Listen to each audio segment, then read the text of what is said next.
everyone? This is SojuTalk, your weekly shot at K-pop. We're coming at you with a super spicy episode 206, and we're recording on October 3rd, 2022. I'm Doug, and joining me today, we got Warren. Hey, what's up, everybody? And Anita. Hello. All right. We have a sponsorship, guys. Back Let's at it go. again. Oh my god. All right, making their return. SojuTalk episode 206 is brought to you by Minty Joy. You remember? They sponsored us last year. Minty They're doing Joy. it. They're running it back because it was so beneficial for both sides. But handmade in the United States, Minty Joy specialty jewelry and accessories are perfect for weddings, engagements, baby showers, birthdays, or any other special occasion. Nature lovers will love Minty Joy as they feature only the finest unique dried flowers and leaves. And to find Minty Joy, visit mintyjoy.com or mintyjoy.etsy.com, where they have over 150 plus 5-star customer reviews. Oh, wow, that's quite a bit. I'm not gonna lie. Thank you, Minty Joy. I also heard that there's a giveaway in a couple months. This is a multi-month sponsorship, so be on the lookout for that. But at the meantime, please check out Minty Joy, MINTYJOY.com. Hey, also, if you want to sponsor us, hit us up. You know, just saying. Get in touch. Yeah, get in touch. I like money. That's all I'm gonna say. All right. Big new releases. There's 3 songs. We got Cravity with Party Rock, BIBI with her pre-release Animal Farm, and EXID with Fire. Let's start at the top with Cravity, Party Rock. I thought this was an LMFAO song, but they are from Starship. Debuted 2020. Last 3 songs were Adrenaline, Gas Pedal, and My Turn with 1 music show win so far. Does our audience know who LMFAO is? Like, it's been a hot minute, y'all. That's a good question. It's a very good question. That being said, this song was nothing like the Party Rock song I'm used to. This is channeling that High School Musical, though, right? The Disney Channel Kind of. sitcom vibe, yeah.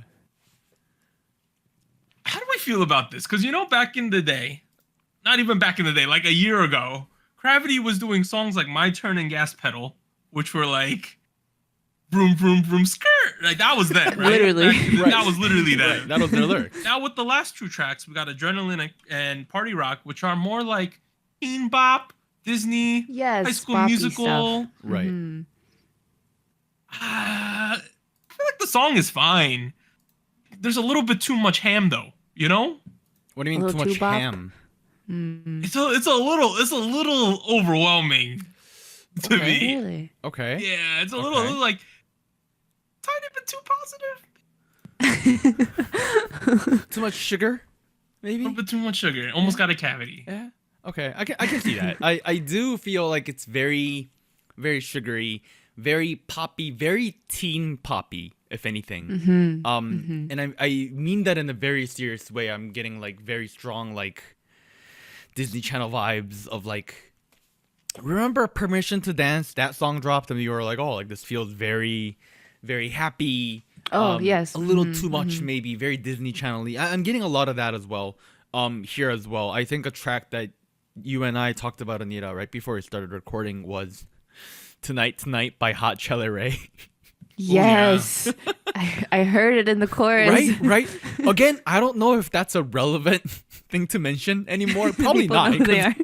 No, they pretty much are like a one-hit wonder with that track. So, I can't say people are gonna recognize who these guys are. And it's not like they're they're very similar genres or anything. It's just a very similar vibe, a very similar tone. Chorus-wise, it's very similar as well. And that's very sugary, saccharine. Yeah. I feel like for me, if I'm comparing the difference in sounds, right, like pre-Adrenaline, right, which was their other song, with this kind of vibe, I feel like with the more intense, darker sound that they were having, I feel like there was a very clear theme, like a very specific, I don't know, like visually, I want to say as well, very specific path that they were going with. And I feel like, okay, this makes sense. Like the elements that I'm hearing visually in the song make sense. Here, I feel like it makes sense, but it still feels a little vague. Like I know the general sound and vibe they're going for. I just feel like there wasn't like a clear theme. Like looking at like the sets and like the outfits and like what's going on visually, I feel like it doesn't feel like there was a storytelling or like a theming going on. I don't know. Maybe that's also the theming is aggressively positive. maybe maybe Like straight up. Yeah. Here's the thing. We mentioned LMFAO. We talked about Tonight. Both of those songs and this song as well, they don't have like a specific aesthetic or a motif or a theme. It's just generally about party rock is in the house tonight. Ooh, dance. Oh, party. Ooh. Like looking back at the lyrics right now, it's all about turning the volume up, put your head up, going time to dance, this good vibe, good energy, getting freaky on my flow. Apparently that is what is written here. So I do think it mirrors a lot of like American pop of like early 2010s / late 2000s, right? Yeah. Think about like Black Eyed Peas, for instance, or that kind of music where it's all like, party, turn it up, which, given the current world of the economy not doing great these days, kind of makes sense. Bro, my I stocks are doing terrible. We don't talk about stocks here. No, please. Different podcast. Well, like as much as I think it might be a little bit too positive, it's very inoffensive as a song. I think it's a good time. They look like they're doing well. Honestly, it's pretty appropriate. But Anita, do you like these new positive type tracks, or did you like the dumpster fires of fun that were like gas pedal and my turn back in the day? Well, I wouldn't call them that, but like I said, I do feel like I liked a little bit more of the more focused aesthetic that the previous sound had. Like it felt very like futuristic, a lot of like racing. Yeah, they had a bunch of race motifs. More intense, right? Like I feel like, oh yeah, I remember them because they were very clearly like this is what it's going to be about. Whereas this, I think I checked out Adrenaline a little bit, but for this particular song, I feel like there's a general idea or like theme that still feels a little too vague for my taste. But yeah, I do feel like the choreo and like the sound goes well with them. Like I feel like they pull off this sound. I just kind of wish it was more like themed. I think they do a great job with the theming. So I feel like if they just focused more on that, it would be cool. I do feel like if this is the equivalent of a girl group track for boy groups. Tracks like the last Fromis 9 track or the Kepler track, where it's positive, it's upbeat, it's high energy, it's not offensive. And to a degree, I'm wondering to myself, I feel like those songs worked for a lot of people. Yeah. Is it because I just like girl groups over boy groups? That's not what it is, right? I don't know. I couldn't quite pinpoint on what it is, because here's the thing, like there's been plenty of pop music in the last couple of years that's like generically upbeat and positive without digging deeper into a specific motif or a theme and the sound or whatever. But I do feel like, for the lack of a better word, this feels the most ambiguous in terms of like theming, or like it feels like here's okay, let me rephrase this the best way I can, because you know what I'm good at food analogies. That's what I'm good at. Here it comes. Here's the thing, right? Everybody loves a good bowl of tomato spaghetti. Tomato spaghetti. Okay, normal spaghetti. Yes. Normal spaghetti. Normal spaghetti with red sauce. Yeah. So Yes. throw in some meatballs, some Parmesan cheese, right? Great time. It's always a good time. Nice stuff. But I feel like it's never an amazing time with that kind of pasta. Yeah, I'll disagree on that. I like spaghetti. The way I'll put it is, I think the problem with this song is, yes, it's fun. It's a good time. It's just not memorable, though. That's If you're doing a food analogy, this is a meal you ate, and you're like, I'm still hungry after the fact. Oh. That's what this song is. Now, I'm not saying I had a bad time with the first meal, right? No, it was still good. It was great. It was great. But I'm left wanting more. So you need more spaghetti in your plate. I need more substance, is what I'm saying. Okay. I don't know. I feel like Gravity's in the weird. Gravity's an interesting group in general, right? Like post Produce, right? Post X1, whatever happened there. Gravity was the chosen ones, right? Similar to how IVE is the chosen one. At least that's how I interpreted it back in the day. They do okay, right? Gravity by no means is like a failing group at all. Oh no, yeah. But at the same time, I would say in terms of like similar to a lot of boy group contemporaries that they have, a lot of these rookie class groups, like they're selling like about 150 to 200K albums per release, which is fine, right? Right. But I'm just not seeing the upward trajectory. You know, the numbers are fairly consistent throughout. I don't know. Food for thought. I like Gravity though. I think that they have interesting songs. I think the choreo is good in this one. I just feel like I need a little more substance. Anything else? Would we rather have Cravity go back to being future forward racing trap Yes, people? I would. It would be more memorable to me. Okay.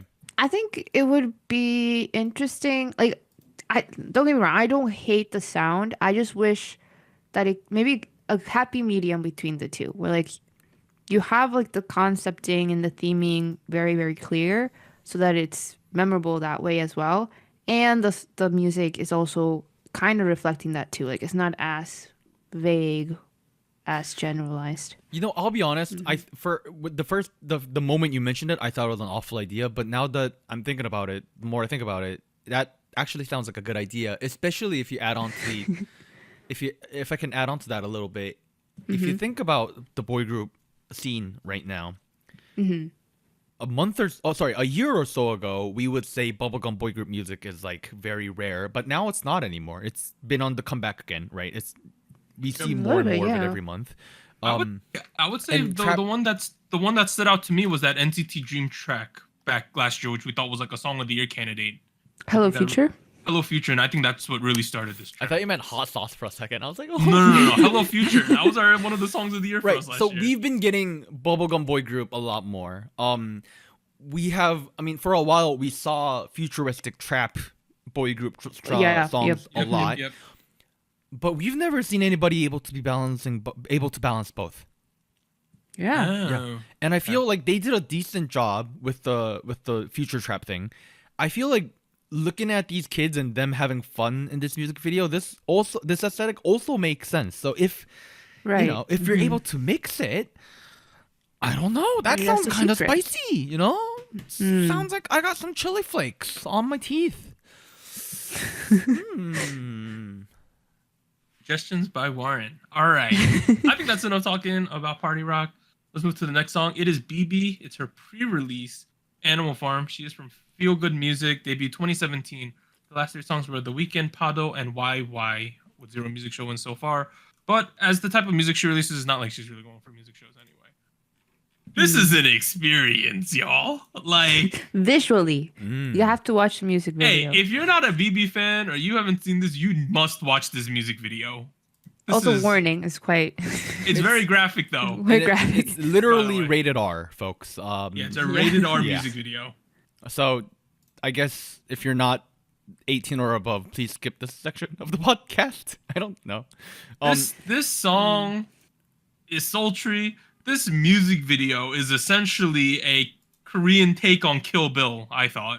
A lot of references. Well, if you stay around for the credits, which you should if they're there, it says special thanks to Kill Bill by Quentin Tarantino at the end. There you go. Yeah. Okay, well that makes sense. Also, a quick thing, she debuted in 2019, not 2017. Oh, 2019? Yep. Okay, With okay. Soap. Just making sure. I was about to say, like, it's not been 5 years already yet. Oh my goodness. How'd you guys feel about this one though? Release? Looking forward to the album, Okay. which is supposedly dropping in November. She's been dropping little hints about it every once in a while. Apparently the album was gonna be called Low Life Princess, which that's what it says on the album cover of this track as well. So and if you look at this album cover, she is wearing all black and she is sitting in a pile of trash bags. So Low Life Princess, that kind of checks out. So I'm getting the whole vibe of the album. And I feel like this fits into that really, really nicely. where the song itself is talking about Animal Farm, right? People, someone's got to take the short end of the stick, That's essentially what the song is about. I think it's like the analogy itself is pretty straightforward, even if you haven't read Animal Farm. Right. Where I don't really feel the need to like break it down per se, to the point where I feel like she could have dug deeper into the meaning of it, but like I feel like that's like what you have right now is already pretty good. I'm not complaining about that really, because the lyrics itself is like there's plenty to chew on. It's pretty interesting, and this would be one of the tracks where I say you should probably look at the lyrics, because it will add to the experience of watching the music video. Anita, before we recorded, you said that this type of song was similar to a certain movie's type of song. What type of song was it? Yes. I was thinking of the Bond series. I the 100% Spy, agree with that. Right? I feel like 100%. I guess maybe I'm thinking more of the, I guess notably Adele, Skyfall, right? Like that type of like more like low tone, kind of slower and sultry, right? And it makes sense, especially because of like the content, like the action scenes. It feels like she could be playing some sort of spy role here. I think it's up to interpretation, but I thought like makes sense in the context. And it feels like, I'll say this, like I feel like knowing that it's a pre-release, I feel like the song relies a lot on the visuals, and I'm okay with that. I feel like that package makes sense. I think it makes sense to take a risk like this in a pre-release. Yeah. A pre-release is a fantastic opportunity, in my opinion, to go do something strange, do something concept-wise, make an art piece, something like that. I think that is the perfect opportunity to, and I think that is exactly what she is accomplishing here. I love this music video. It's literally like a Tarantino scene. I changed my Discord banner, Warner, and if you click my name on Discord to a picture of her in this music video with the knife, with the katana out. Like, oh yeah. Oh wow. I will say though that I props to like the fight sequences, like she probably had to learn and like choreograph this and all that. There was consultants on this for sure. Right. I will say there was a moment, and I don't think it was meant to be funny, but I found it funny, where she looks at the guitar, right? And she has the sword.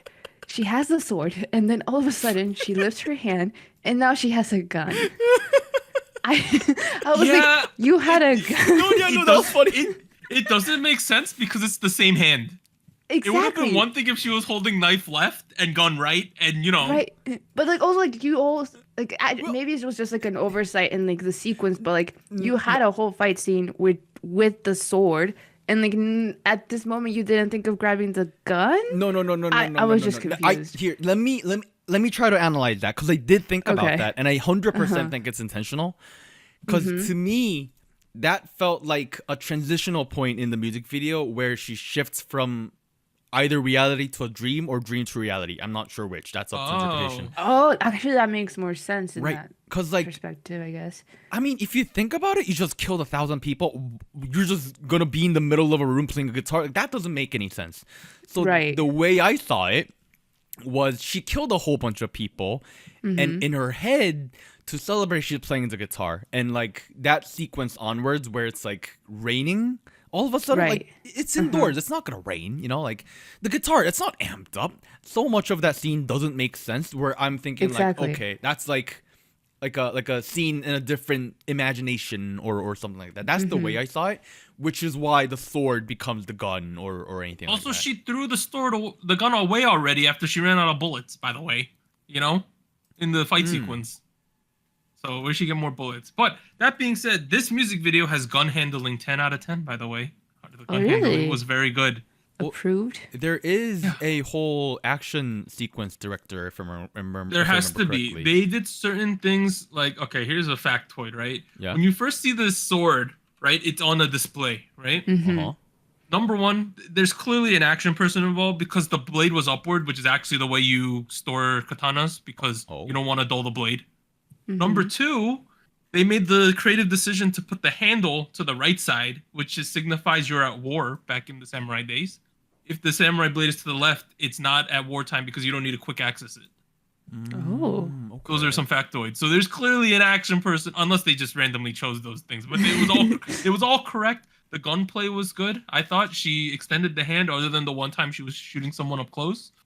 Fantastic. So I thought. if you look at the credits, the action sequence director is a guy called Jung Yun Hon, who I think he I'm looking at his filmography right now. He worked on Veteran, he worked on Thief, Ah. Yep, he worked on Chonuchi, if you know what that is, which is also a very famous movie. A bunch of action Korean movies. So that that checks out. This is a real deal. Lots of big money. Lots of That's true. Yeah. lots of It's Investment surprising. there. It's surprisingly a lot of money, in my opinion. Yeah. Right? I mean, look at hiring all the action people. Like, if you look at the way this is filmed, like, clearly they're using expensive filming equipment. She also had a multiple take it. I'm assuming. Oh yeah. You don't do this shit perfectly on one. Also, the amount of fake blood. That's a lot of Here's- fake blood. Here's one thing you gotta think of. lot. Every time they used the fake blood and they had a NG where they stopped the filming and they had to redo it, they had to replace the entire tablecloth sections. Oh gee, yeah, you're right. Right? Yeah. They also had to have multiple dresses then. Isn't fake Outfits, blood yeah. like super sticky and like difficult to deal with? I have no clue. That's what I heard. Like It would seem like it. Yeah. yeah, I can't imagine it's like comfortable to work with, and being covered in fake blood. I don't know. This is something like You know, a lot of work. the reason this succeeds as a pre-release, right? Where I think a lot of people don't do this is I'm excited for the main release now. Wow, You know? you're not a BB fan. Yeah. I'm a casual BB fan. I've listened to I like Casino, you know. I think that's Right. a great song. And I normally watch her on variety stuff because she's relatively a funny person. But if I had not seen this pre-release, I might not have been excited about the title track. And I think that is what the entire purpose of a pre-release should be. It should whet my appetite, get me excited, get me wanting to be involved with the title track. I think that accomplishes this. I think a lot of times these days, people just release pre-releases just to release another song on the album with a music video. You know? And But I think this one, felt very intentional. 100%. I have to admit, I'm not the world's biggest BB fan either. If I look at our previous discography, I had a I was looking at Bad B again, and I was like, it's all right. I don't think I was a huge fan of it. Generally speaking, I'm not a fan of the way she uses her voice. I feel like they're very exaggerated. I made similar comments about Mamamoo in the past, so I think that checks out. But this, I don't know. I'm kind of excited. Like the amount of investment and effort going into the visual / auditory storytelling is kind of amazing, and that's not something you see very often in this industry. So there you go. Good lord. Low Life Princess dropping in November. Apparently the whole album is gonna have like a noir aesthetic. So Okay. I guess if you like this track, if you like the track in the end credits of the music video, there will be, I assume, 10 or so tracks of that and a whole lovely, nice little project in this noir / campy goodness, I hope. Bro, this is the most action music video we've seen since that song back in the day. Yes. Also that very was- noir. That was also very noir. I forgot what that one was called. That song was weird, but the music video was Also a movie reference too, right? Yes. That In one had sequence, Hwang yeah. Jung-min in it, I believe. Yeah. So I like this though. Shout out to BB. Let's move to the last song. We have the reunion of EXID with Fire. So they had been gone, I think, since 2020 officially. So they're from Banana Culture, debut 2012. Last 3 songs were Blessed, We Are, and Me and You. 22 music show wins as a group. Interesting for a reunion song is what I want to say. EXID. Were you not expecting it to be this type of genre, or what were you thinking for a reunion? I had not seen any promotional images or teasers or anything of the nature before listening to this song. Did not expect them to come with the Indian. I don't know how to describe the sound. Yeah, you know the genre sound. K-pop trap. Yeah, I did not expect that. Yeah. One thing about that, like, maybe it's just me, but I feel like that loop, that sound, right, was very similar, or just slightly at least, to the Lapillus loop that Yes, was used, yes. I was gonna and say. the one that was in Pink Venom was Blackpink. In the pre-chorus, I want to say that's where I remember it. But like, I just feel like, oh, I guess it's a trendy thing, like to hear so many, like a couple of groups use it. What I will say is that they sound like splice samples that have not been touched after they were just dropped in. What I mean by splice sample is if you go on YouTube and look up K-pop samples, you'll find this a lot. There are producers will purchase sample packs, which means they can buy a whole bunch of audio files, which could be drum loops, it could be hi-hat loops, it could be synthesizer loops, it could be bass loops, it could be just one-off bass sounds. It could also be a Bollywood loop, as you heard in this track, the dong dong dong dong dong bong, whatever, Right, that right. thing. To me, the aesthetic and the whole sound of it felt very much like it is from Splice. Maybe it isn't. I'm gonna guess it is, given who I know the producer is. That's the same way I felt about Lapillus. That's the same way I felt about Blackpink. Is it lazy production? No, I really don't think it is. Cause honestly, production, like finding that sample, finding the perfect sample to work with to put in your track like that, that's also a lot of work. People tend to overlook that, so I get that. But do I think it's particularly trendy or like very creative? No, I will not say that because this particular sound, I don't know. I think we should have left it in 2016 with the Fast and Furious movie. 2016. That's all I'm saying. Okay, if they had just built the song around Solji's pre-chorus part, That's we my might favorite have had we might part. have had a banger on our hands. That segment, that pre-chorus segment, was the best segment we listened to all week. I think easily. That she's one of those vocalists who, K-pop has they're singers at the end of the day, right? There's a whole range of singing talent in K-pop, right? But you know that there's like an upper echelon of like people who are at the top of the mountain in terms of vocal talent. She's one of those people. Oh for yeah. sure. And I think her part is I would listen to this song back, even though I do not like the chorus, just to listen to her part. I was looking forward to her part all the time. Exactly. Here's the thing. I agree with you. Soldier's a great vocalist. I didn't like her part though. Really? If you look at her part, half of it is singing in accidental so that it flows into the rest of the chorus. Half of her part is just meant to be a transition. That part is just like Okay, before Okay, that. okay. But I was before talking that. about that before that. That's the fire. I get that's fire, but like it's like 3 minutes and that's like 2 bars. I It's think, okay. It's not a okay. lot. I think it's a little. I feel like it is a little short, and I feel like it could have been made so that it wasn't a transition. Like I wish it wouldn't have been so much of a transition. I moment. think I wish they could have made the transition shorter, or they Right. could have used a different transition. I don't think the whole like singing in accidentals part was the best way to create a transition. Or I don't know, have Solji go first and have Hyun sing second. Not that I think Hyun is a bad vocalist, not at all. Her part was really good too. Her Like part she was very starts good that too. section. Right, Yeah. right. In fact, I would say the MVP of the track is in fact Hyun and Honey, those two folks. Honey was really good too. Yeah, I Honey in liked the her beginning. hairstyle. Yeah. No, Doug doesn't like Honey apparently. Like Hani. I thought Solji was like Solji. Okay. I've always been a Solji fan though, so I'm very biased, by the way, so it's okay. EXID, right? Well, I mean, I'm happy to see that they're back. Or Yeah. together for the temporary being, I know Hani's been acting, right? I know that. Right. I don't watch the drama she's in, but she's been acting, Yeah. right? I know that's a fact. I believe Jongwha has been in a bunch of stuff. I might Really? be wrong. Am I wrong? Oh, not that much. Never mind. Okay, I crossed that out.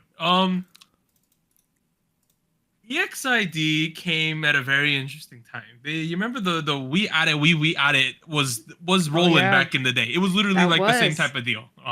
Yep. It was the original rolling hype type thing where a group that honestly wasn't doing all too well just popped off because of one of their songs. Because of like a fan cam, really, right? Yes, Honey's because of fan the cam. honey. Yeah. That was like the start of fan cams being a humongous deal too. Yeah, you're right. Yeah. That's true. Yeah. And then after that, they had a string of good songs. Like honestly, the next like 5 or 6 songs all hit top 10 in Korea. Boom, boom, boom, boom, boom, boom, boom. And then it started to fall off a bit. They got a little bit older. Then they kind of just went away, right? And now they're back. I don't know how permanent this reunion is. I was gonna ask. Yeah. Here, let me look it up real quick. Keep. Because all I'm seeing on the Wikipedia is that they came together for a special program celebrating the 10th anniversary, and then they would be releasing a 3-track album X on the 29th of September. But it doesn't really tell me if they are like back. But yeah, I mean, if they're back together for this, I feel like it's hopeful to kind of hope for more, as long as this stays profitable. I hope. Right. overall though, I think EXID was a group in the scene that like I didn't know too many people who were EXID fans, like stans. You know what I mean? I'm saying like really big fans of them. Right. But I thought everyone was like, oh, that's EXID. Hani was super popular. Like, you know how K-pop has it girls over time? You know how Sohyun from AOA was the it girl for a couple years? Or Suji of Miss A. Suji. Hani was one of those, that level of popularity for a hot minute, I thought. Yeah, definitely. And her popularity, after the We Added thing popped off, her popularity kind of extended their careers for a significant amount of time. So I think we should be very thankful for that. At the end of the day, happy EXID is back. But I feel like they made a bunch of weird decisions in this song. Like, right? Yeah, like, I mean, the thing is, like, I was about to say, like, it's not like having come back now, I don't feel like this song is necessarily like off brand. Like, I don't think it's like, oh, this is not something I would expect from them. Like, this is completely different. I feel like it's quite in line in a way. It's just, I feel like it's not the best iteration of it, personally. Here's what I think. When groups typically semi disband or disband and do reunions together, there's a specific tone or aesthetic they go for. And the two examples I can think off the top of my head is Big Bang and Girls' Generation from earlier this year. Now, that being said, has the EXID been gone as long as they have? Have they been active as long as they have? No. But like at the same time, I expect like a normal EXID comeback song? I guess I didn't. I thought it was gonna be more something along the lines of like, hey, look at us, 10 years in the game and we're still going strong. Reminiscing, I guess. You know, EXID is perfectly set up as a group to do TikTok songs too. Oh, really? Okay, that's a little random, but okay. No, like We Are would have been a TikTok trend back in the day. Well, it's literally a vertical motion. Yeah, you'd be right. No, really, right? It would have. Their best song would have been perfect for the TikTok generation, right? With some kind of TikTok dance involved. Well, I mean, if you mention it that way, I'm sure there's like songs like Sorry could have been a TikTok hit. True. Yeah. But I'm saying, but Super Junior's not broken up yet, dude. This is. No, they're still at it. Yep. What does that have to do with being a TikTok hit? No, I'm saying that they with their reunion thing, they should have done something that was more modern and up to trend. That's my whole point. I will admit, here's the thing. I'm not a huge choreo connoisseur, but I will admit I feel like with the high amount of energy they were having with this track, they could have had a little more upbeat choreo that could have been a TikTok challenge. I don't know. What do you think, Anita? You're the choreo connoisseur over here. Yeah, I know. I agree, because when the chorus comes, it feels like we have a slight build-up, right, with the pre-chorus. And then it's not is it a drop? I don't know if it's like a formal drop, but it feels like it kind of goes back down, and then we have that choreo, which is just like the hip, right? The hip move. And I feel like it's pretty good, but it's not a key point, I wouldn't say. Like I feel like it's not as distinguishable as something else that they've done in the past, right? And maybe that's also like comparing it to their previous work. Like we know that it could be a bit different, like a bit more memorable because that was like their fame, right? I don't know. I do agree. I feel like it could have been a little bit stronger in that department. And I feel that way in particular because I do feel like EXID excels in that way. I haven't felt that strongly about their music in particular. A lot of which is contributed to their producer Shinsadong Horengi, who is, you know, he's had his golden era, right? He's had his golden era with tracks from like Tiara. He's done Wiare. He's done tracks like Change, Shock, by Beast, Beautiful by Beast. A lot of the popular songs of the early 2010s came from this guy. And my issue with him is that he hasn't left the early 2010s. Because so in a way, I feel like this song is also in that aesthetic. And if you look at his recent work, that I feel that way about his work as well. Like if you look at "I'm So Hot" by Momoland or "Bam" by Momoland, I can see that. Yeah. Or actually, he doesn't write too many songs these days. So I can't really say. But that's every time I hear this guy, that's the kind of vibe I'm getting. And I feel the same way about this track, where I do feel like this would have been a good opportunity for EXID to try something new with a different producer. But then again, I get it. You know, it's your 10th anniversary. You want to do what you're best at. So you know, go back to the producer that you've been working with for the longest. So I get that too. But you know, maybe not. I do have interesting emotions about them filming a whole music video in a jail. This is a very famous jail, by the way, as a film set, right? Yeah, very famous. I've seen it on variety shows. Warren said he saw it in a couple dramas. Like it's just an abandoned jail that people reuse for when they need jail scenes. Yeah, it's like the jail to film in, apparently. It's like the other set, like the parking structure, the circle one. Yes. This is the if that's the circle parking structure thing. This is the jail. Right? The jail. This is the jail. Yeah. Yeah. They did. And then there's a quarry too that K-pop loves to go into. There's a quarry. The quarry. Well, yeah. I feel like there's more than one quarries though. I'm pretty sure they all film at like the same sand pit, dude.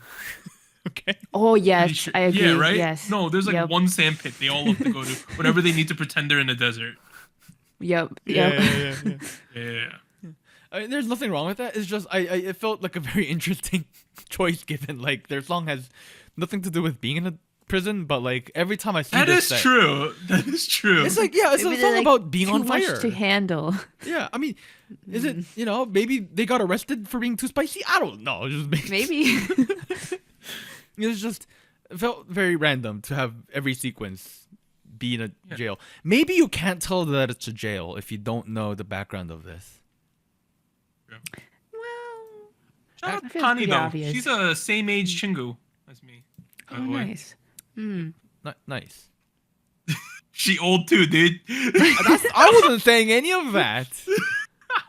Are we good on the tracks this week? Yes. Yeah. I would say like this week, some people might say it's a bit lacking. Just wait. Next week is it? You want me to read the songs for next week? I saw the list. Sure. It's the rest of October ends up being an extreme dumpster fire. Let me read off some songs. Sugi, AB6, One We, Treasure, Jamie, Kingdom, Rolling Chords, DKZ, Stray Kids, Dreamcatcher, Mamamoo, Baekho, Icheon, Eunbi, Park Ji-hoon, Uptension, Kepler, Wonho, G-Idol, LE SSERAFIM, and Flying, Class C, and Epics are all coming back by the end. Oh my of god. October. Okay. Consider this the break before we start running. I think the reason why they do that is because they want to get the songs in and have the hype already built for the award season. This is like the last time to do it. It always happens. Yeah. Yep. This is the log jam. We have one in the spring after winter's over, and we have one about now. Those are the two crazy. It's the K-pop season. Get your fishing rods out. Time to start fishing for great songs. Could have said start to reel them in or something, dude. All right. Other big releases this week include Limelight with Starlight. It is their pre-debut. Mide released Drip and Drop, and Park Ji-hoon released the Moon&Back. All right. Spice King. Last week on episode 205, Crush featuring J-Hope, Rush Hour, picked up his first crown. Second place, via Anita not voting for it, was Rocket Punch's Flash. And third place was Adora with Magical Symphony. And the three songs up for contention this week are Gravity's Party Rock, BIBI's Animal Farm, and EXID Fire. I got a chart. First of all, on my chart, you gotta leave Crush featuring J-Hope, Rush Hour in first place. You got it. Correct. You have to. It's the only thing that makes sense. Second place is a bit of a crapshoot. Do I want to reward it to like fifth week Rocket Punch? It's like literally fifth week, I think. Do I want to give it to Adora and her musical theater thing? Do I want to give it to Cravity, Positivity? Do I want to go to an Animal Farm and with a katana? Or do I want to go to a jail? The options, man. The song that I'm having the most enjoyment out of those 5 songs, given listener fatigue or whatever, I'm gonna put BIBI in second place. Oh, okay. Some people, the James Bond type song might not be the vibe. For me, it was all the vibes. By the way, and in third place, I'm going to leave Adora in third place. Magical Symphony. Okay. Still enjoying that. Very song. nice. Those are some like really different songs from each other. Those 3 songs. Oh, yeah, are, all of them. so different from each other. There's All some right, range. Anita, what is your chart? Well, we were almost twins, Doug. We were almost the same, but we switched. In third place, which is where it all went awry, I'm putting Gravity. Okay. Party Gravity in Rock. third. Okay. Yes. I don't know. I guess I'm still looking forward to their stuff because I've seen what they're capable of with their previous releases. So this is still pretty good, but just wanted to get back more of that concept theming that they had before. Second place, I also have BIBI. I just really like. It's enjoyable to see this type of pre-release because it feels like, oh, we're trying something different. There's obviously here a very huge concept and like references and like setting up for her main thing, right? I think that's cool. This is some high level shit right here. Yeah, You know? high quality stuff. But in first place, I'm still keeping Crush, Rush Hour. It's a really also very clean, very groovy song. I really like the dance. Love to see it. So, first place. I also have Crush on first. Nice. Yay. It's a good song. I don't need to comment anymore on that. It's a good song. What do you need? It's a good song. It's on first because it's a good song. What more else do you need? Flash by Rocket Punch will never be on the Hall of Spice because Anita didn't vote for it last week. Oh, I'm sorry. It is not on my chart. Okay. Yeah, that's fair. I think I'd be stretching it a little too far. I'd be giving up all credibility about doing this podcast. Party Rock by Cravity is in the house tonight. Every day I'm shuffling. Really? Not in my chart today. Oh. You just got bamboozled, Anita. I did. Oh man. Animal Farm, aka Kamyon Budohue by BIBI. You know, BIBI is quite literally the hottest star in K-R&B right now. Or the female hottest K-R&B star at the moment. That was a weird phrase. You get the idea. I do feel like a lot of the hype is coming from her presence as a social media person / 88 Weekend / Variety. And I always felt like her music is a little lacking, but my expectations for her album is now way higher. I am very interested for Low Life Princess. I am putting her on second with Animal Farm. Nice. Which leaves me What's on third? Magical Symphony by Adora on third. Ooh. Yo, we hit the same chart. We're chart buddies. Douglas, You guys I are am your twinning. long last twin. This is like probably one of the only times ever this has happened. Yeah, that's rare. Wow, that's a rare thing. Remember the first couple episodes we did this? You and I were always on the opposite end. Yeah. We've come to the new passing over now. Right now. I don't know what I'm saying. I'm too excited. Go Chu Gang though. They also voted. Crush featuring J-Hope Rush Hour. First place with 34 points. Rightfully so. Nice. Second place, EXID Fire with 22. Okay. And in third place, they had BIBI Animal Farm with 21. That was As a really close. result, third place this week is EXID Fire via just their second place vote. Okay. Oh my God. Second place is BIBI Animal Farm with 10.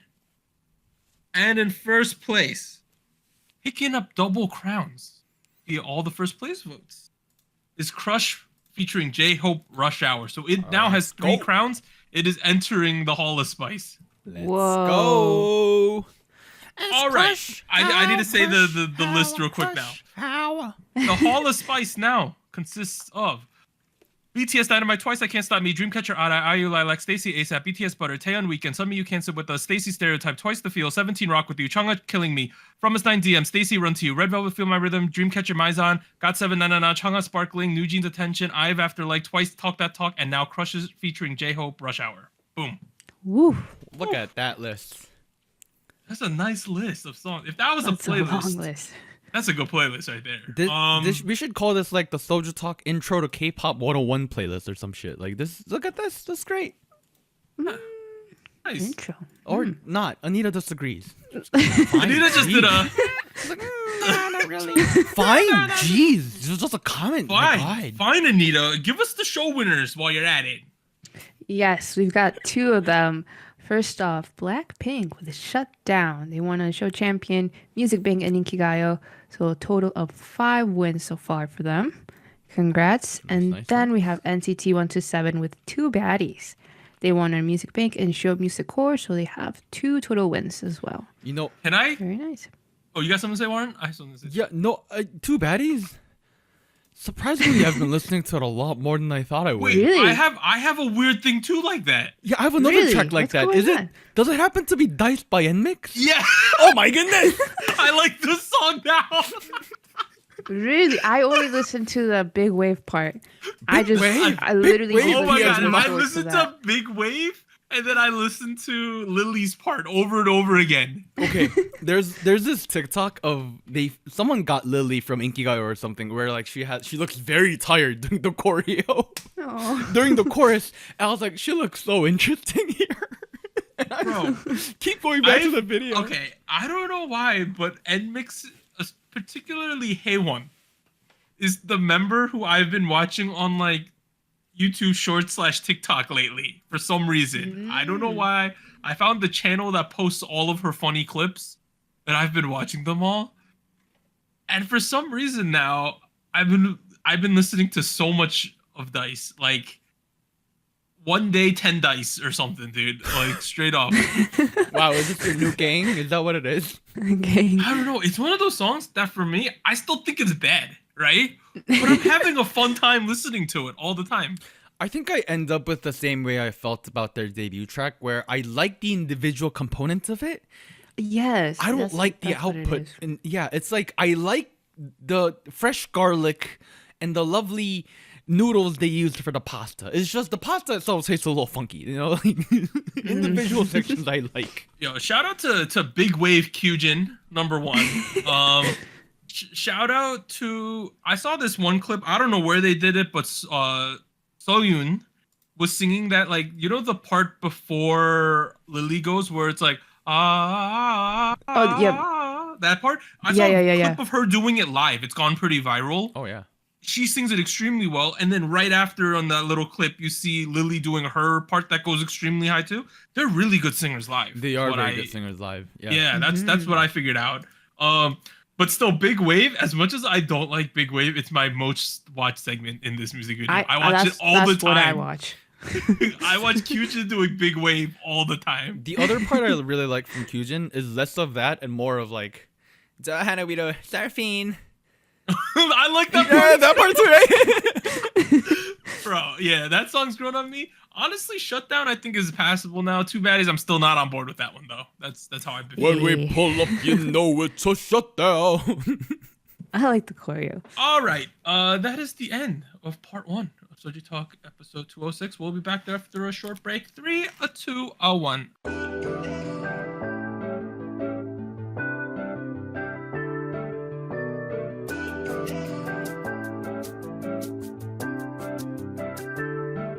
Hello, SojuTalk Nation. This is Anita here with a quick PSA.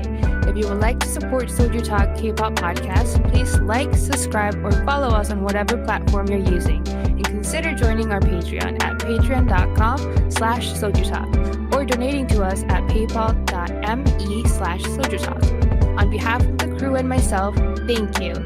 Now back to our regularly scheduled episode.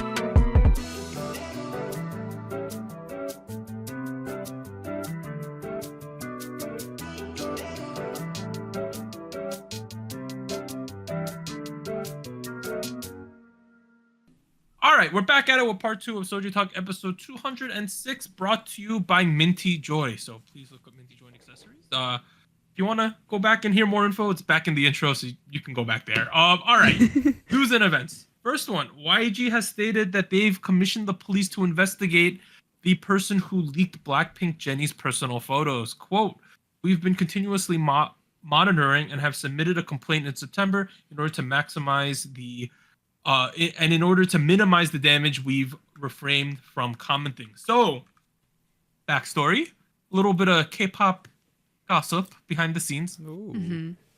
Photos were released of Jennie, and a lot of the photos also had BTS's V in them, right? I'm not going to make any type of judgment on their relationship, or am I not going to speculate because it's their own life? But photos got released that shouldn't have got released, and it seems like someone relatively close to Jennie had access to these photos or to them and leaked them, or someone got hacked who's relatively close to her. One of this, some kind of scenario like that. Overall, kind of shitty. Like, we know K-pop idols pretty much get no personal space on their own, but when you're now in worry of people leaking your personal photos, a bit too much. There was a rumor that like someone hacked into her iCloud account. That could also be what happened. I at this point we don't really know what's happened. I'm sure the police will try to figure it out. Get to work, please investigate. Do your thing. Do your thing and find out who it is and give them the good old beating. Don't beat them in real life. That's a figurative thing. Okay. Melon Music Awards returns for MMA 2022 on November 26th at the Gokcheon Sky Dome. Ooh. You know, I'm a big fan of all these end of the year shows because we always get like weird stages that we're typically not used to. Did they release the Mama date as well? Yes, Tuesday, November 29th to the 30th. So like a couple days after this one is Mama. Okay. Nice. We're heading into the end of the year awards season. Yeah. I still keep forgetting that Mama is literally called Mama now instead of No acronym, No, yeah. I'm sorry. It's just a weird name, you know? Isn't it like, what is the new name for it? It's like Mama Awards 2022. So it's the Mnet Asian Music Awards 2022, right? Well, no, right. It was just the Mama Awards now. They just, Where's the Father Awards? I don't know. You tell me. Papa. Yeah, fathers are not second-rate citizens. Come on. Yeah, so that's happening. Awards show season should be fun. Next one. aespa is collaborating with world-renowned NFT artist Blake Catherine to lead fans and collectors into the metaverse with an NFT drop inspired by the girl's DNA. I think the drop is called iGirls, and it will occur on October 13th.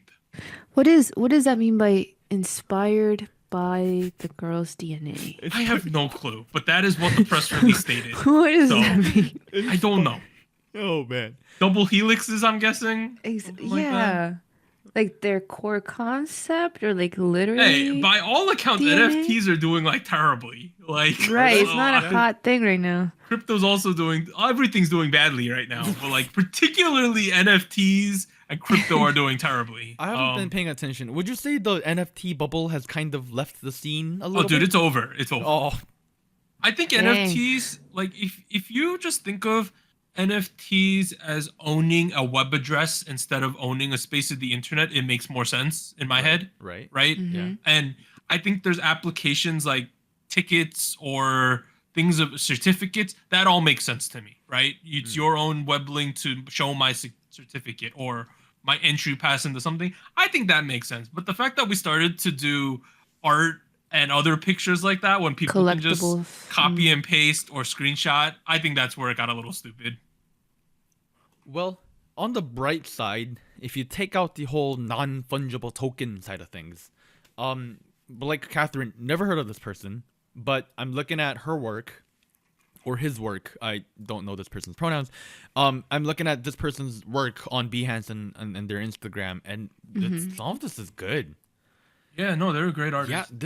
I can see how she fits into the aespa aesthetic, or how aespa fits into their aesthetic. It's very futuristic, Wait.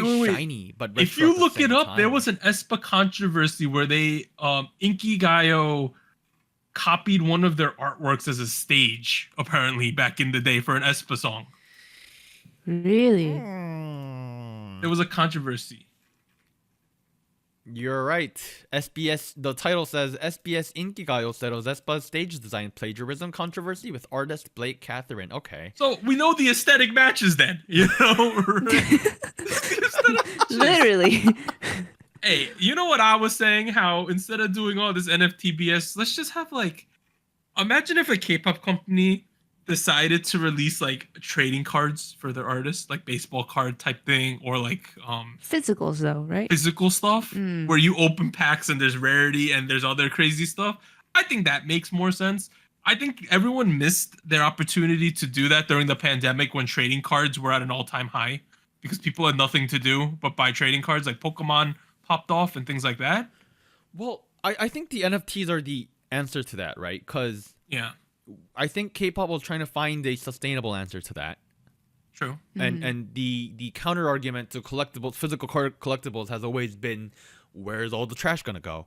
NFTs are digital, so it doesn't end up in the ocean somewhere. Yeah. That being said, I'm still not very convinced about the way people own it. I think that the NFT space would have been a lot better if you could also get physical representations of your NFT stuff other than just posting it on your Twitter. Like if people made more if digital photo frames had become more prevalent while NFTs were becoming popular, I think that would have made more sense. Digital artwork on your wall. Okay, right? yeah. Right. I think that could have been a good idea that wasn't explored enough. But at the end of the day, I think we're beating a dead horse here with this. So, Right. hey, if you're an aespa fan, though, you might want to get one, I guess. If you're really rich and have a lot of money. Yeah, I haven't seen anything about the pricing or anything like that, so we'll have to see. I mean, it's an NFT. I would assume it's not $10. In terms of physicals, though, Stray Kids has surpassed 2.24 million pre-orders of their mini album Maxident. Goodness. Okay. Wow. I'm Wow. assuming that's Hanto, which is going to be to the retailer. So that's not physical. Right. But at the same time, it's a big ass number, right? Yeah. I mean, I know Stray Kids makes a lot of sales, but this is a very high level. A lot of money. And finally, Golden Child Bowman underwent facial surgery for fractures. Oh, no. So on September 29th, Woollim Entertainment shared a statement that Bowman was hit in the face with a golf club, which was wielded by someone else while practicing golf during his individual time on the afternoon of September 28th. He received emergency treatment and detailed examination after the incident and now had to have facial surgery. Oh no. Oh, no. So someone swung a golf club and hit this kid in the face. That's oh my god. Oh man, that must have been very painful. Yeah. I'm kind of like morbidly curious as to how does this happen, right? Like I used to golf a lot, right? My we go driving range all the time. I do some courses once in a while, a lot of pitch and putt, things of that nature. Go to Top Golf, which is like Buffalo Wild Wings, but with golf. That's also really fun to go to. But normally in a golf setting, at like I'm assuming when they say practice golf, he's probably at like a driving range or something, right? Right. It's really obvious that there's a line that says no one crossed this line but the person hitting the ball, you know? Like, I don't know how this happens. I mean, I'm assuming maybe he was distracted by something. Cause like, I Yeah. don't really need a line to tell me don't go near a person that's a big club. Or maybe it could have been a scenario like, hey, look at this on my dunk, right on my phone, right? Right, And you get hit in the Yeah, face or something accident, like of that. course, yeah. Right. Yeah. I mean, here's the thing. Health is what is always first and foremost. I'm glad that the treatment happened. I hope it went well. What's his name? Y'all remember Lee Sang-min in Knowing Bros? Yes. Producer Uh-huh. Rura. He's also known to have he also has one of those where like a big part of his face is just metal apparently under that skin. Oh, really? Yeah. What was his accident? He got into a big fight, like a fist fight. Oh God. With a bunch of randos on the street apparently. Compared to that, sounds a lot less stupid. I mean, not saying that it's a stupid thing to get into. Actually, no, it kind of is. Just try not to get into fights. But anyways, I wasn't sure what I was trying to say there. I hope Bomin's okay. Yeah. I hope his health Healthy is okay. recovery. Yeah. A facial fracture is That sounds so painful. it's Oh my god. deadly serious. It could kill you if it's in the Yes. wrong And, situation.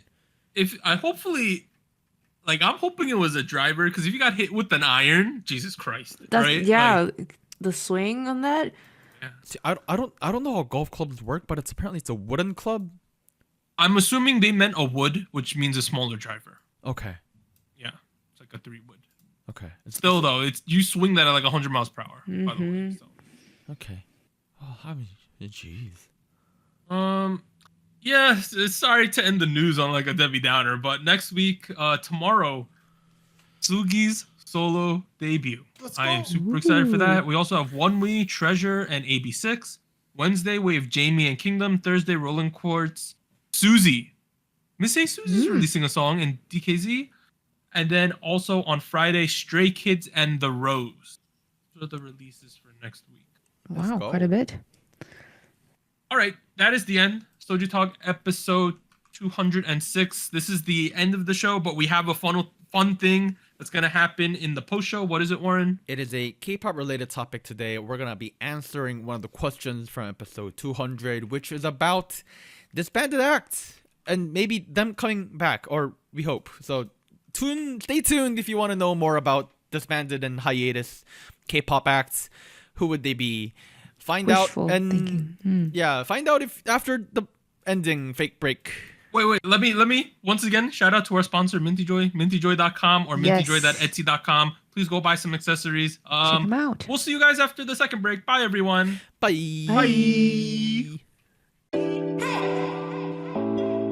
Special shoutouts to our Fiesta patrons: Bagel, Based Mina, Brian, Shadow, Cotton Ball, Delmonic, Ellie, Genki Boy, Goku Mama, Jacob, Liam's Games and Toys, Luke Daniels, and Jay Parks. Tier, thank you for joining SojuTalk. And special thanks to our Discord server mods: Jacob, K Music Erday, Koala, Max, No Bias Luna, Tuggles, and Wolf297.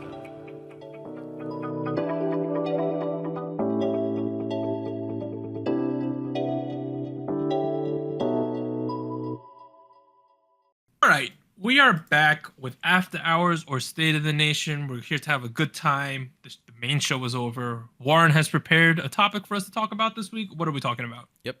All right, we're focusing on one of the questions we received from episode 200 question session. Remember that a while back, which is doing well on YouTube, by the way. Well, we're getting a lot more views than we typically get. But we had a lot of questions there. We pulled aside a couple big ones, some big meaty ones that I thought would be a good discussion piece. So today is one of those. So today's question is from Brian and Minimax7. And the question goes like this: you're able to bring back one or two, if you want, disbanded or on hiatus K-pop acts, solos or groups, for one more concert. One Who more show. would they be? I initially had one, but Anita stole it. So I thought of another one. See it. I audibled. Mm-hmm. I want to see a solo concert. Well, it's a duo concert. Two groups. Duo. 2 groups. IOI and IZ*ONE. So the produce The produce the girl produce groups. groups. The produce girl groups. 'Cause I'm a fan of them. Why don't you wait a couple of years and throw Kepler into the mix as well? No, They're not it's produced, universe. though. It's not produced. Not the same. Okay. Here is my logic. Mm-hmm. IZ*ONE, we had the whole controversy type deal, right? With the rigging and all that stuff. We lost a bit of time there. Yeah. I ended up seeing the only time they performed in the United States when they were at KCON. I got the Yeah. privilege of seeing that. The whole COVID thing happened and all the stuff like that. And it kind of prevented IZ*ONE from ever getting to like really have a world tour. You know? Mm-hmm. They were not graced with that privilege. And I think that because of that, I would love to see 101 could feature too. Let's just throw them in there. X1, they shouldn't have got disbanded in retrospect. They could come there. We'll have a produced reunion concert. And it's going to be amazing. That would actually do really well, yeah. A produce con. Produced con. Basically, yeah. If you just brought those acts and you let the people who have solo things sing solo songs, it would sell out. They could do Of a world course, tour with yeah. that. Like Kang Daniel's Yeah. doing stuff. Like it would Eunbi's doing things, Joyuri, Yena, all them. It would do so well. There's so Park much Ji-hoon. content. Yeah, Yeah. there's so much content. I also It's see that completely unfeasible though.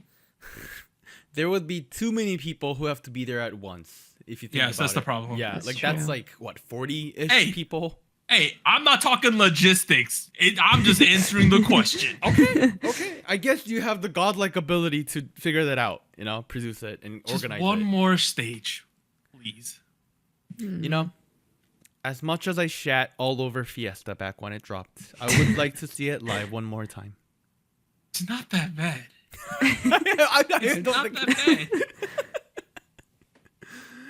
No, I would like to see that though. Well, then thinking about this, I'm gonna get a little deep for a second, right? Mhm. Not pertaining to K-pop, but in general. okay. There's oftentimes for me now that I'm getting older. I'm in my 30s, right? Yes. What are you gonna say? There's certain times when you look back, like I always do this one thing. Whenever I meet people for a set amount of time or something big's gonna happen in my life and things are gonna change, right? Mhm. I always like to observe the room on the last day and get a mental Aw. picture of like, you know, this is probably the last time this group of people are gonna assemble, you know? It just happens in life. There's many times this happens. And you sometimes like when you get older, you look back on like fun times you had when you were younger. Like I remember I had a great time with a bunch of kids in high school, college, of course, grad school. When I even worked in New York City at fun times. There's certain times when you're older where you're like, man, I wish we could all just meet up one time, right? And this is really hitting at this type of thing with this question. And I feel like for me, yeah. IZ*ONE and 101 and I forget it, IOI and X. Thank you, Anita, for saving me. And X1. There were like really fun moments in my K-pop life, and I would just like to see it one more time. Yeah. Run it back Well, once. I think what's fun about, and honestly, I feel like this would have happened had things not blown up later on. Like I feel like it would have been feasible at some point. Maybe not all of them, but like at least like one of the groups, right? Is that like the Produce series was so. It was so big. It was such a big thing because it was a show, right? So like there was like a formation to this group, and then you saw like the actual product, and that's how people got so attached, and like it was such a big thing. There's a whole thing. You saw these kids grow up. You saw them suck at the beginning. You saw them get better. It's And you root for them, and you're like, arc for them. I want this kid to do so well, and all that. Yeah. Right. Yeah, I could see that. Mm-hmm. It was a whole experience as a community. It was. For Together. sure. It also, I feel like for us in particular, it means a lot because watching Produce 101 oddly enough, was one of the things we did together for the first time. Bonding. And then the whole backbone of the show was off of Produce 48, if you remember. Yep. That Oh, was like right, we you were covered hype. that. We were maximum hype for K-pop because we were watching that, dude. Yeah. That Yeah. was the big hype factor. Like the whole thing with Jury begins there. The whole thing with Rocket Punch begins there. Yeah. For a long time, our most viral video was Doug, freaking out over the Fiesta. Potential disbandment. Potential disbandment. Right. Man, I do feel like because of that, this does. Man, you got me very nostalgic now. All of a sudden. Okay. Here's a pause. We've been getting so nostalgic behind the scenes. We've been talking about college. We've been trying to see where some of our old friends are now. Some good, some very bad, some bad. There's a whole range of things we've learned about some of our friends from back in the day. But that's just how life is. It's a mixed bag of things. Okay, but no. That's what I'm worried about. That's realistically what I'm worried about. So you're worried about, like, I'm gonna watch it, it's not gonna be as magical as I remembered? You know what? That would be fine. If that's all it is, that would be fine. We found out in this past 2 weeks, one of our former friends turns out to be a very creepy person. Yeah. I'm not gonna get into details there for obvious reasons. Not a friend of mine. An acquaintance. A person who I thought I was nice turns out not so much. Now my whole vision of the guy in my memory is all tainted and ruined. And on the other hand, though, we found out someone we lost touch with had a child, and we were so happy for them as well. So that's another true. thing. That's on the complete other end of the spectrum. So I guess I would be happy if there's like a pleasant surprise that comes out of stuff like this. But like on the other hand, if we do this, then it's like, I mean, there's always going to be expectations, I think. Cause yeah.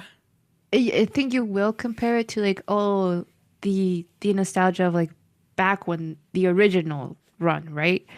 But I think it's nice. It's nice if there was a chance, because I think for at least the produced groups, it felt like there could have been that opportunity, but a lot of stuff happened that it just kind of messed things up. Yeah. Yeah. This was bad timing in a bad place. So, now before we pivot out of the produced stuff, because I feel like we probably should in a second. Last week we mentioned doing a IOI, where are they now episode. Oh, a possibility. Yeah. That was originally my plan for today. I just ran out of time to get that figured out. So that will probably be at this time for episode 207. A bunch of you guys thought it was a good idea. I thought it was a good idea. I'm excited. Yeah. Yeah. We're gonna go back the memory lane in a proper manner again after this episode. So, yeah. Anyways, Doug wants all of the produced group. I feel like that's cheating. All right, he said one or two. One or right? two. IOI and I's one. So just the girl Primarily, groups. then. Yes. Okay, Anita, you have to choose X1 and 101 now. What? No, I was having a hard time because I feel like, realistically speaking, like the reunions might not be perfect. Like some members might not be able to be there. And like things might have changed. Like the perception of certain members might not be the greatest now, like with time and like things that they have done. So it's a little hard, but I'll start with like, I found two. I'll start with the girl group, and it's mostly also nostalgia. Like this was a moment in time when I was like, oh, I'm just getting into this genre. Like a lot of good stuff was coming out from this group. 4 Minute. Oh, wow. Okay. Back in like the 2010s, early 2010s, and even like a little earlier than that. I still like heard a lot of that stuff. It was just like really like dancey, very electronic music. Their main producer of the ones that I can remember was Brave Sound at the time. Brave Sound. Brave Sound, yeah. And I feel like, I remember that time so well because it was like really fun and like new to me. And I don't know, I just feel like 4 Minute was always like super interesting in their like concept. Like they did like Hyuna did her solo thing, and then they did a duo Tuyun, I think is what was the name of Yep. the duo. Yeah, so I felt like they were really, really interesting and very talented. And I kind of wish like they could do another run, you know, because I feel like that energy was really cool. So that's my pick for the girls. For guys, I feel like Doug already mentioned it. Well, but and I before we think go he into was- that, let's talk about 4 Minute Oh. for a second, because I 4 Minute, do yes. agree with you. Like that's where Hyuna came out of for a lot of people who don't know Yeah. that anymore. Like that's where they were like a 5-person thing, right? 5. Right? 5, This was the group that blew Cube Entertainment into the whole industry. Yep. Yeah, this was their thing. Because they worked a lot with Shinsadong Horengi, which I mentioned earlier in the episode as the guy who worked with EXID a lot. And he's the perfect epitome of sounding like late 2000s, early 2010s. And back then, he did a pretty damn good job of doing that, you know? Like, They were To be bops. fair, it was 4 Minute and Beast blew up Cube. wasn't 4 Minute first, then Cube? They debuted in both in 2009. Okay, never mind. Okay, it was both a together. 2-pronged thing, but yeah. Yeah. For the girls, I would say for a minute. And well, Gina was in the mix as well, but we don't talk about her anymore. Okay. But I remember very distinctly, like, I used to have one of those MP3 players, or I guess MP4 player, because it had a larger screen. Right. And one of the first songs I downloaded was Music by 4 Minute. I love Ooh. that song. Yeah. Music, and then what's the second one? Hottest Shoe was good. No, I didn't like Hot Issue for some reason, even though You like everyone liked didn't? Hot Issue.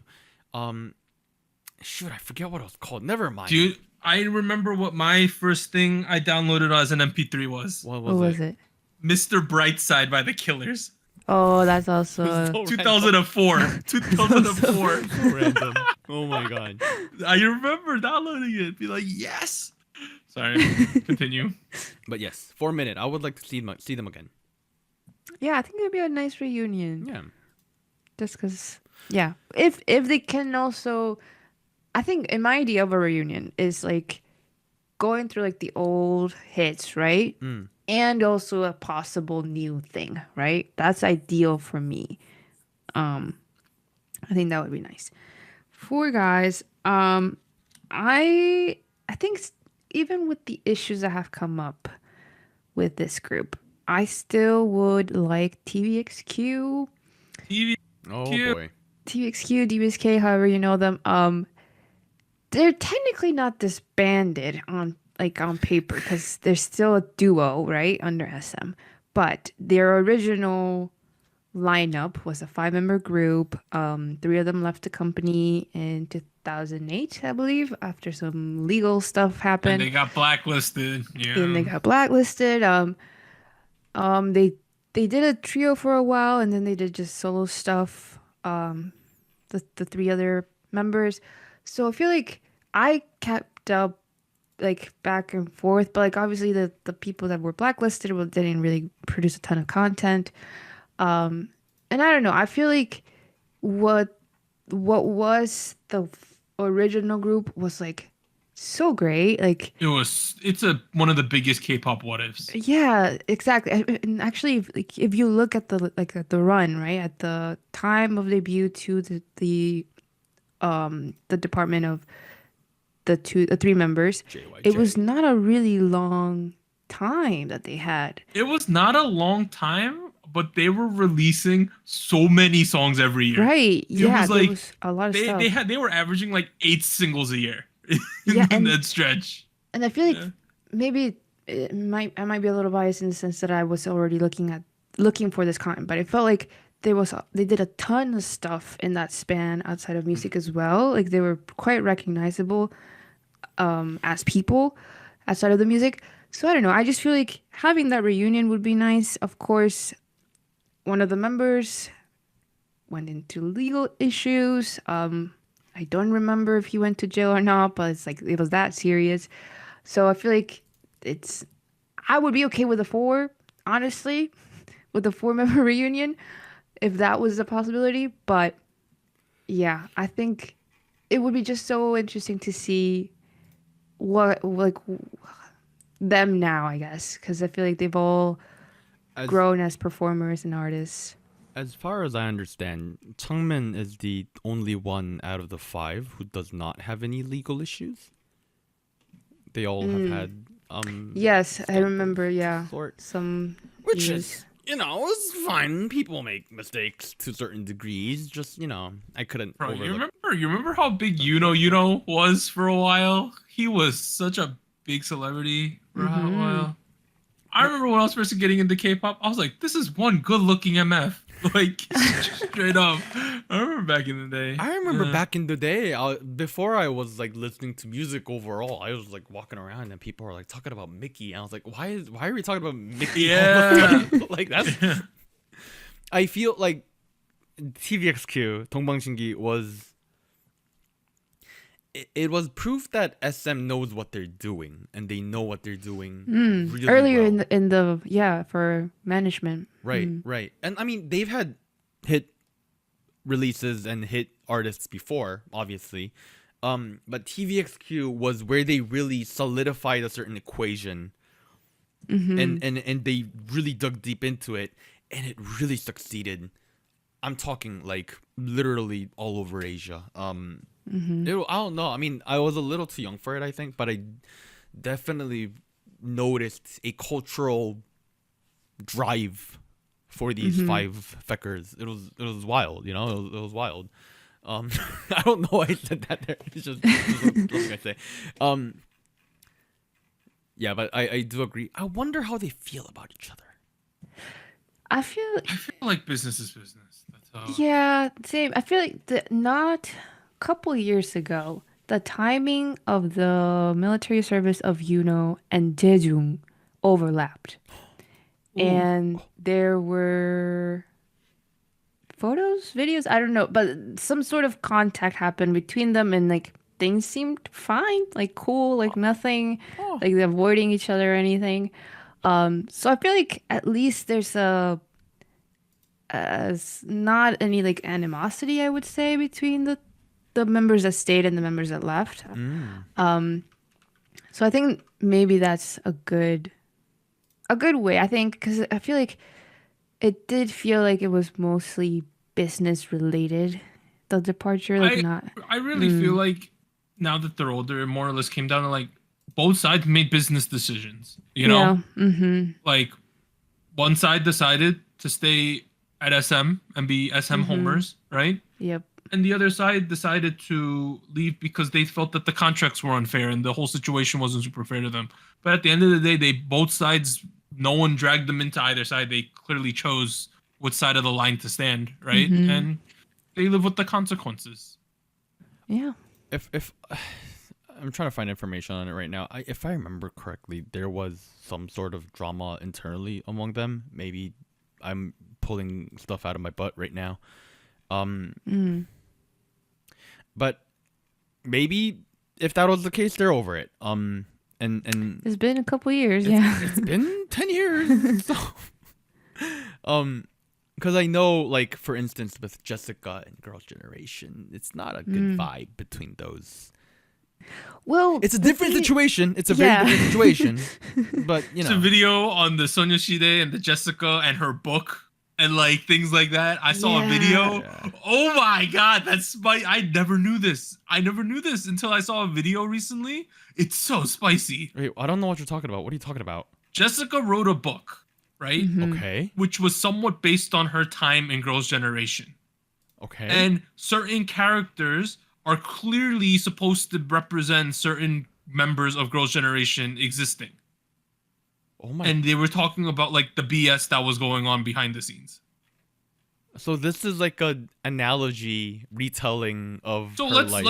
let's say in the future there was some Soju Talk drama and I wrote a memoir and I called it like the podcast life, but it's fiction, quote unquote, right? Oh, and it's yeah, like it's and then- labeled as fiction. And then in the story, there's like Dumpling Man did this, and it really pissed me off because Dumpling Man wanted to do yada yada yada. That's basically what she did. oh. Yeah, Yeah, I don't know the details of that situation. I saw a video. It was so But- spicy. I was like, oh my god. I'm gonna have to look this up later. Yeah, dude. they like people have figured out. Oh, clearly you meant it was this person that she was talking about here. The dots connecting. Yeah. Oh my god. Yeah, that book was a New York Times bestseller. The one she wrote. Was? Yes. What? What's Yes. the book called?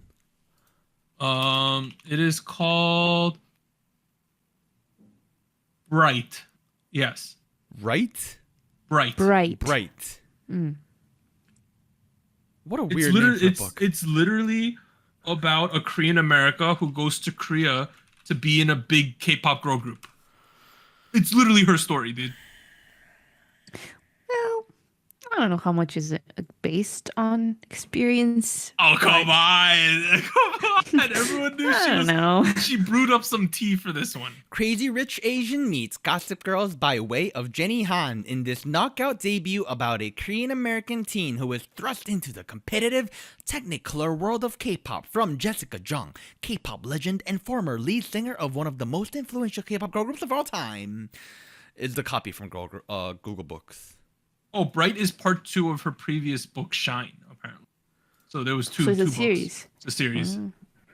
But it's just like, you know, it's like Jessica spilled some tea and she's like, oh, I'm spilling the tea everywhere.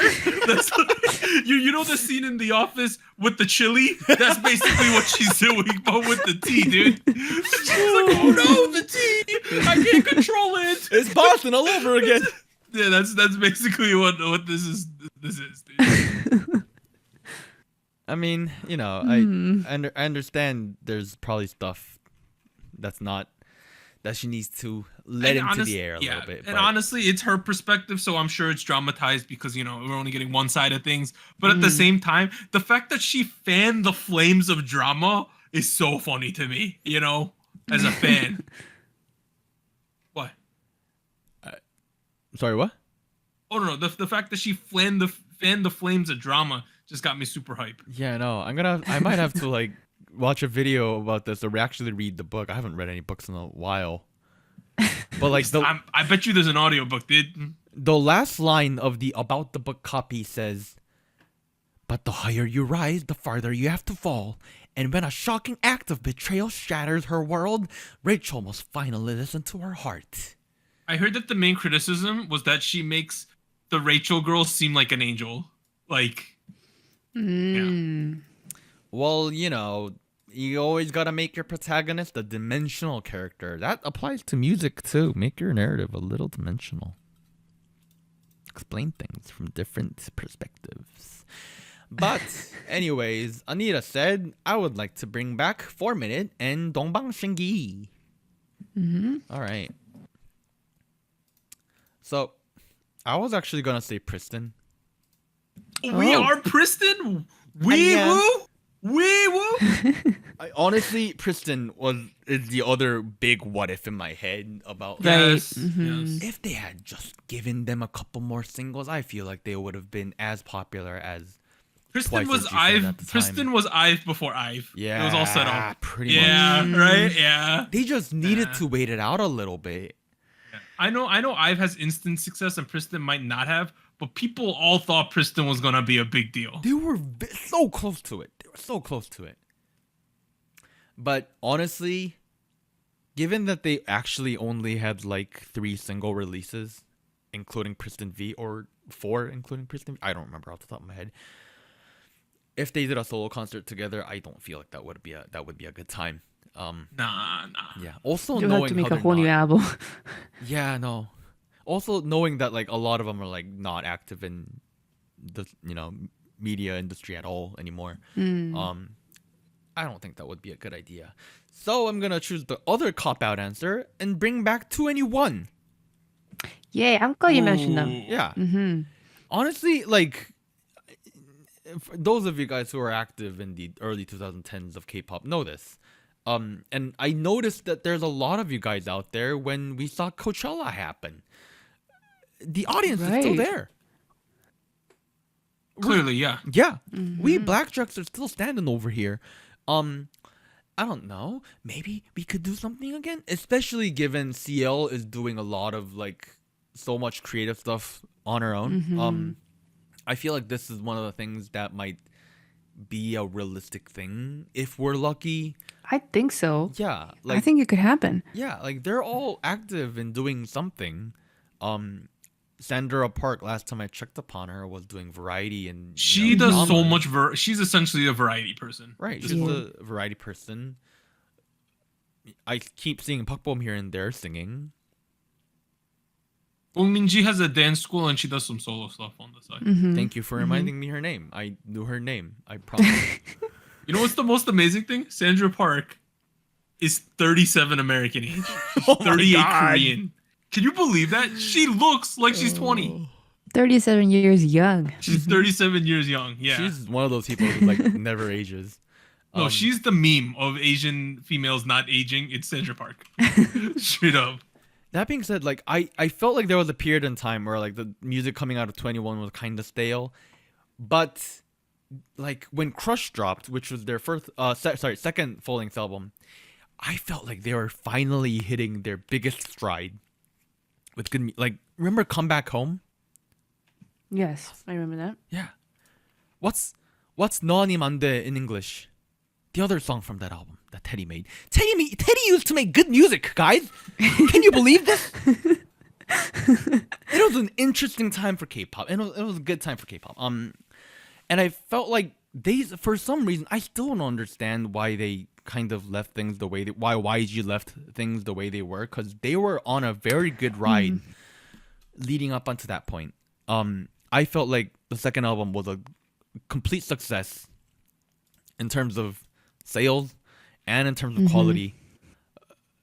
So honestly, that to me is even bigger of a question mark than Priston, whereas Priston, maybe they just gave up early on and they didn't want to cut they wanted to cut their losses.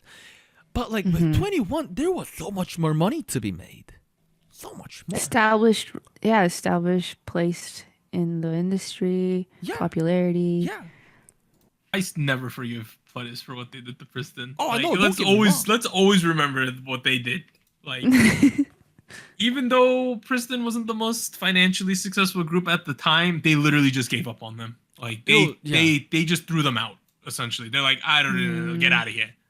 Like, And I always felt like Pledis has a little more money than that, because yeah, that's the thing. They got 17. Yeah, 17 they had is after great. school too. They had after school money. Yeah, they had all the after school money. They just decided, nah, I'm not gonna spend it. They also had Sondanbi money too. Yeah. Yeah. Solo artist. Yeah. That's also the good money, Sondanbi money. Who else was there? Hello Venus didn't make that much money. Okay, never mind. Yeah, no, Newest- Newest was under Pledis too. Okay, yeah, they were in a bit of a struggle city. They were in struggle before producing season 2, Anita. Yeah. Okay, maybe they spent all the Sondanbi and after school money in Hello Venus and Newest. Maybe they did. Because this was before 17 was making a lot of money, if I remember correctly. I agree. Yeah. They here's the thing. I would love to be a fly on the wall. At the end of the day, they probably made a business decision, and whatever the decision they made, it's worked out for their company. It is what it is. But do I care? No. I just want more of Wii. It was just so good. Wii was I- such a good I- song. Great I debut. feel so bad for those kids too, because K-pop has such a big. They did Hinapia for a hot second. Oh. You know, that was fun. Yeah. And then they stopped. right. I liked Hinapia.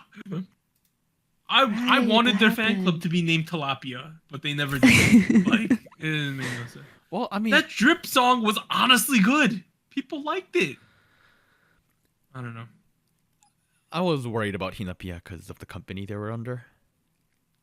Yeah, well, your worries were founded because so sad. All right. Well, if I had to bring one group back for a solo concert, 21, hands down. They have a good list of songs they can perform. They could maybe. It might come true, Warren. You never know. That I feel like is the most realistic of all the things we mentioned today. Yeah. Yeah. Especially because honestly, I know this is a bit of a cop out answer because it happened earlier in the year a little bit with Coachella, or was it South by Southwest? It was Coachella, right? It was Coachella. Yeah, okay, Coachella. yeah. Do you remember, Warren? One time, I think I'm pretty sure I had this conversation with you. One time, Mega Millions, the lottery, was over $1 billion. Yes.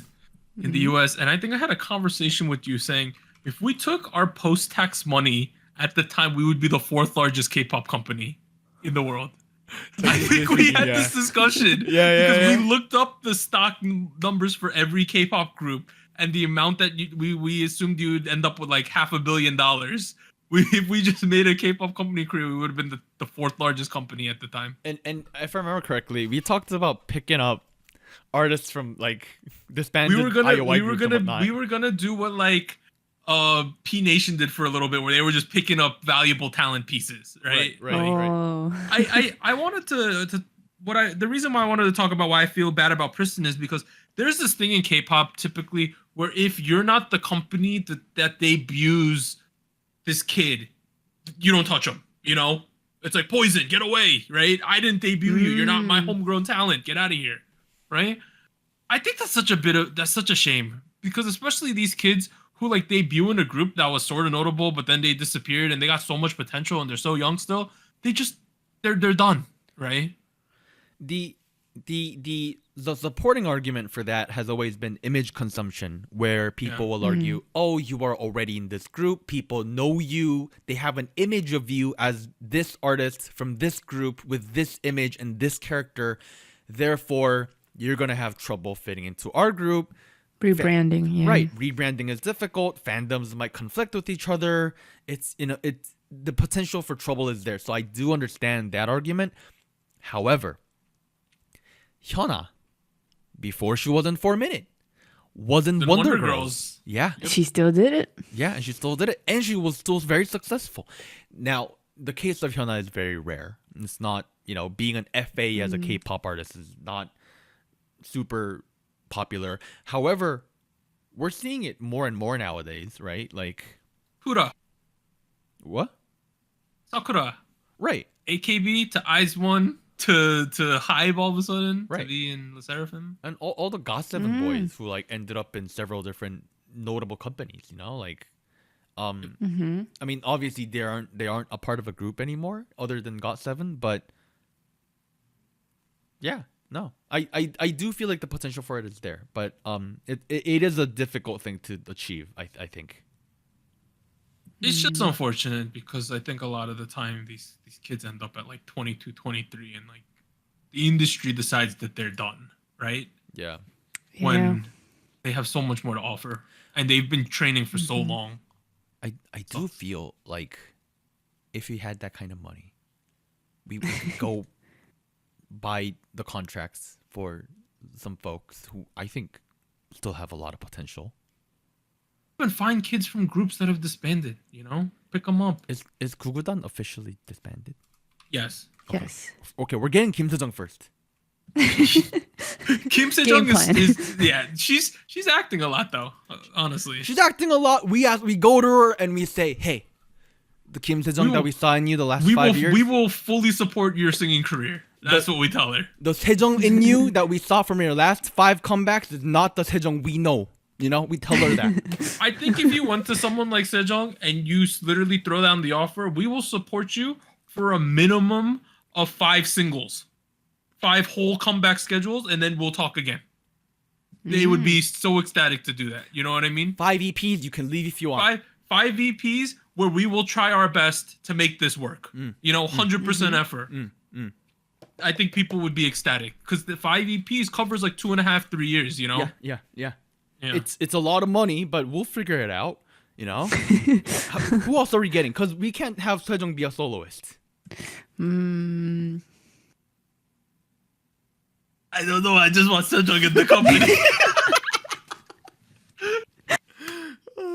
I think, in retrospect, you know how Sejong was my favorite in Produce Season 1 and Hitomi was my favorite in 48? Yeah. I think I always liked Sejong like more than the amount that I liked Hitomi. I'm going to be honest with you. Like, I am, even though I don't really follow what Sejong doing, she is a critical part of my K-pop experience. Was the whole Kim Sejong experience. Yes. Great times. I remember I was with you when you first saw Sejong for the first time in the first episode. And I said, that's the girl.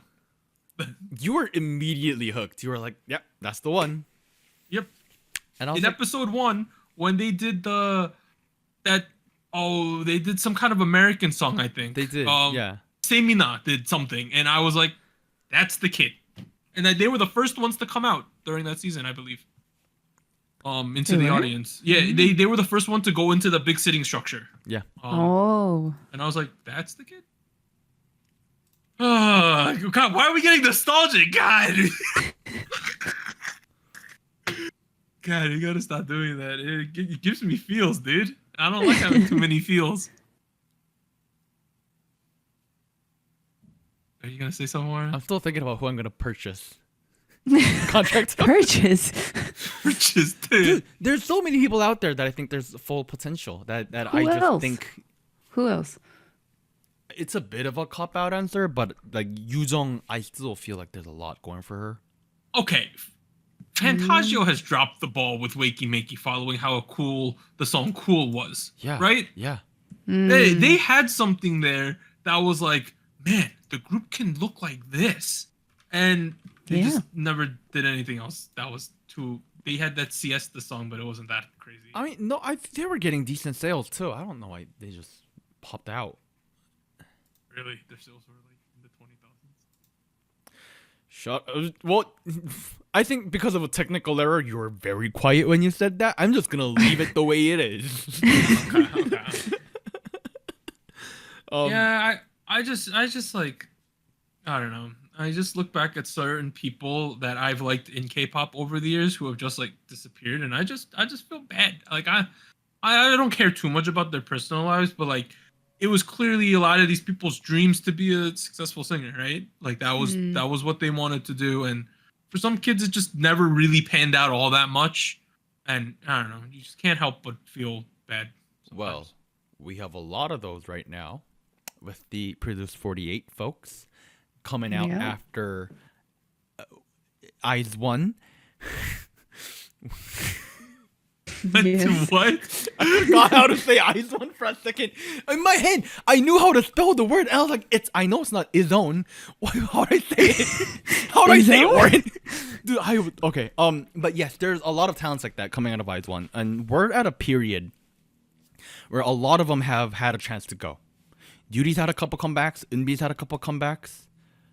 Like who else is there? Yena. Yena's had a couple comebacks.